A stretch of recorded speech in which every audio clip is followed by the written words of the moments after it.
మామ రాబోయే pan India movies ఇంకా బడ్జెట్ రికార్డ్స్ ఏమున్నాయో చూద్దాం. ఇంకా హీరోకి ఫ్యాన్ బేస్ ఎక్కువ ఉందో కామెంట్ అయితే చేయండి మామ.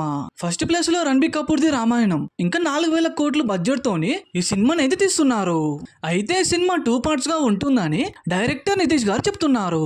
ఇంకా ఈ సినిమాలో మెయిన్ క్యారెక్టర్స్ వచ్చేసి రణబీర్ కపూర్ రాముడిగా, సాయి పల్లవి సీతగా, యశ్ రావణ్ గా యాక్టింగ్ చేయబోతున్నారు.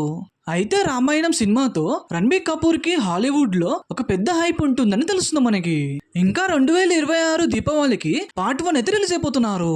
సెకండ్ ప్లేస్ లో మన సూపర్ స్టార్ మహేష్ బాబుది వారణాసి. ఈ సినిమా 1300 కోట్లతోని తీస్తున్నారు. ఇంకా ఈ సినిమాతో బాక్స్ ఆఫీస్ మొత్తం దుమ్ము దులిపిస్తుందని తెలుస్తుంది మనకి.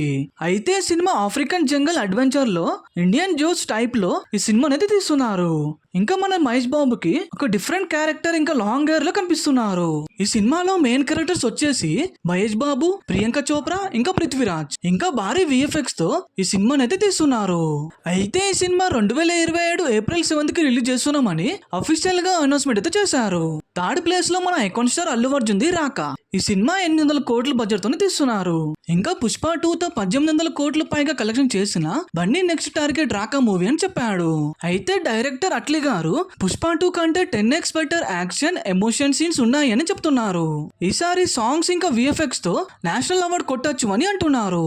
అయితే సినిమా పీరియడిక్ యాక్షన్ డ్రామాగా తీస్తున్నారు. ఇంకా ఈ సినిమా నుంచి ఇప్పటికే రిలీజ్ అయిన పోస్టర్స్ ఇంకా గ్లిమ్స్ అయితే సోషల్ మీడియాలో మస్తు వైరల్ అవుతున్నాయి. ఫోర్త్ ప్లేస్ లో రెబల్ స్టార్ ప్రభాస్ ది కల్కి పార్ట్ 2. ఈ సినిమా 700 కోట్ల బడ్జెట్ తోని తీస్తున్నారు. అయితే కర్ణ 3102 BC టైటిల్ పెడుతున్నారని బయటికి కొన్ని రూమర్స్ అయితే వస్తున్నాయి.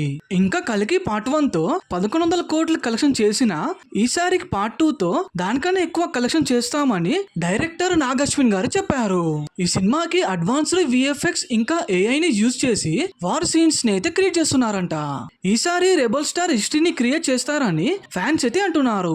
ఈ సినిమాలో మెయిన్ క్యారెక్టర్స్ వచ్చేసి ప్రభాస్, అమితాబ్ బచ్చన్ ఇంకా కమల్ హాసన్. ఫిఫ్త్ ప్లేస్ లో యశ్ ది టాక్సిక్. ఈ సినిమా 650 కోట్లతోనే తీస్తున్నారు. అయితే KGF పార్ట్ 2 తో 1200 కోట్ల కలెక్షన్ చేసిన 4 years గ్యాప్ ఇచ్చి యశ్ టాక్సిక్ మూవీతోనే వస్తున్నాడు. అయితే ఈ సినిమా యాక్షన్ ఇంకా చాలా బోల్డ్ సీన్స్ ఉన్నాయని గ్లిమ్స్ చూస్తే తెలిసిపోతుంది మనకి. గీతూ మోహన్ దాస్ డైరెక్షన్ లో గోవా డ్రగ్ మాఫియా బ్యాక్గ్రౌండ్ లో యశ్ ని గ్యాంగ్స్టర్ లుక్ లో చూపించబోతున్నారు. అయితే ఈసారి ప్రశాంతి లేకుండా Yash pan India blockbuster hit కొట్టడని బయటికి ఒక టాక్ అయితే వస్తుంది. ఇంకా ఈ సినిమాలో రాక్ స్టార్ ఒక డిఫరెంట్ క్యారెక్టర్ ఇంకా స్టైలిష్ లుక్ లో కనిపిస్తాడని మూవీ టీం వాళ్ళు చెప్తున్నారు. అయితే ఈసారి రాక్ స్టార్ ఫ్యాన్స్ కి పైసా వసూలని అంటున్నారు. 6th ప్లేస్ లో మన డార్లింగ్ ప్రభాస్ ది స్పిరిట్. ఈ సినిమా 350 కోట్లతోనే తీస్తున్నారు. మన డైరెక్టర్ సందీప్ రెడ్డి వంగ గారు ఎనిమల్ మూవీతోని ఒక పెద్ద హిట్ ఇచ్చిన తర్వాత ప్రభాస్ తోని ఒక పెద్ద ప్లానింగ్ అయితే చేస్తున్నారు. అయితే వీళ్ళిద్దరు కాంబోలో ఈసారి 1000 కోట్ల పైగా కలెక్షన్ వస్తాయని ప్రభాస్ ఫ్యాన్స్ అయితే అంటున్నారు. ఈ సినిమాలో తృప్తి హీరోయిన్ గా యాక్టింగ్ చేయబోతుంది. ఇంకా ప్రభాస్ ని ఒక వైలెన్స్ పోలీస్ గా చూపిస్తున్నారని తెలుస్తుంది మనకి. ఈ సినిమాలో యాక్షన్ ఇంకా ఎమోషన్ సీన్స్ చాలా ఉన్నాయని చెప్తున్నారు. ఇంకా ఈ సినిమా 2027 మార్చ్ 5th కి రిలీజ్ అయిపోతున్నారు. ఈ లిస్ట్ లో ఏ సినిమా ఫస్ట్ 1000 కోట్లు క్రాస్ అవుతుందో కామెంట్ అయితే చేయండి మామ.